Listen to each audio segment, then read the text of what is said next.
We at Micronetbd were recently asked to contribute our thoughts concerning how we dealt with 2020 against the backdrop of the COVID-19 crisis, and we were asked for what lessons we gathered that might be shared.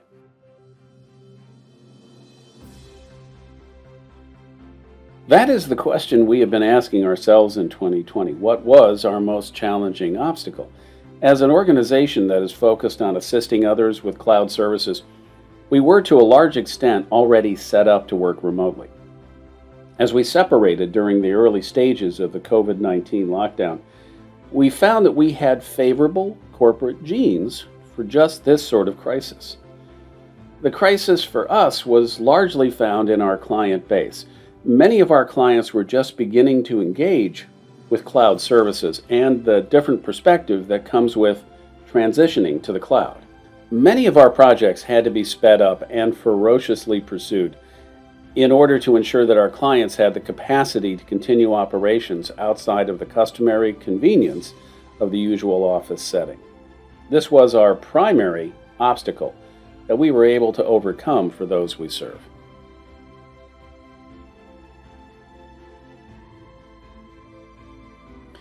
It really came down to virtual meetings. Whether it was Zoom, WebEx, or Google Meet, we were pressed into connecting with our clients via video conferencing as never before. The pandemic ensured that all concerned were open to engaging with virtual meetings more than ever. As a matter of fact, we found that these meetings and the increased frequency of them helped us connect better and on a more personal level. It is on the surface counterintuitive, but this separation brought us closer together as a company, and it built better relations with our clients. The whole COVID-19 experience has given us better tools and even a better mindset with which to meet tough challenges. It has proven to us that we can take on tasks that we thought impossible due to tight timelines and requirements for the rapid development of unique processes. Now, in many of our client meetings, we actually make programming changes and updates during the meetings by including our Salesforce developers, architects, etc. in the meeting process.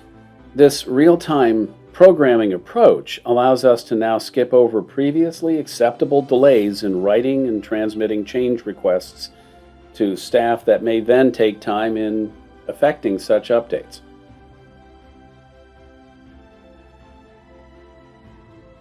This is a difficult time. In many ways, it is like facing an extinction event in nature.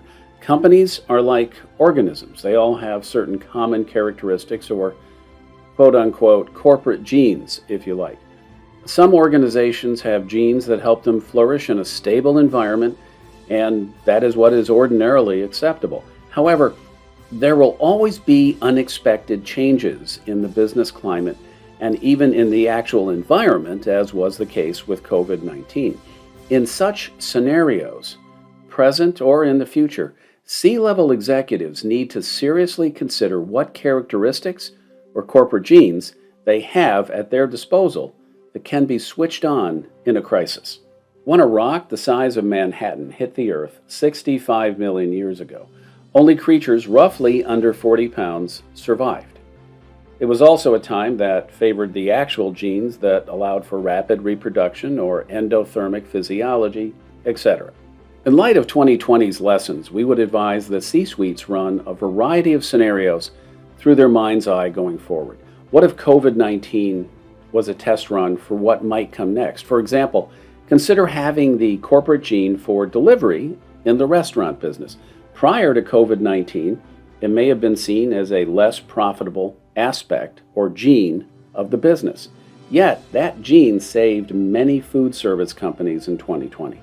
Imagination can be the means of designing the corporate genes that may lay dormant until needed. We may even soon see a new classification of employee in some organizations who are tasked with quote-unquote anticipatory duties, exactly of this nature. Consider Bruce Willis's line in the movie Armageddon. "You're NASA, for crying out loud. I'm sure that you have a team of men just sitting around just thinking stuff up." The answer in the movie and in too many companies is no. And for the record, Bruce Willis did not use the word stuff.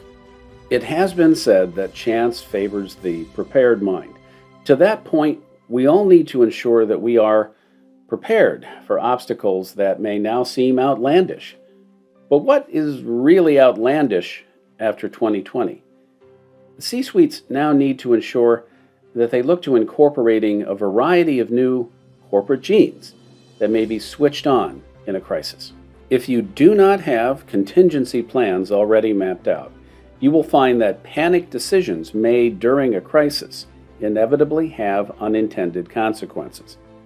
On our part, we are still adding new corporate genes in the form of people with unique abilities and talents that may later give us better chances in the face of some unknown crisis or even an unforeseen opportunity. We are always mutating as circumstances change. We have learned our lesson in this brave new world. Luck favors the genetically diverse.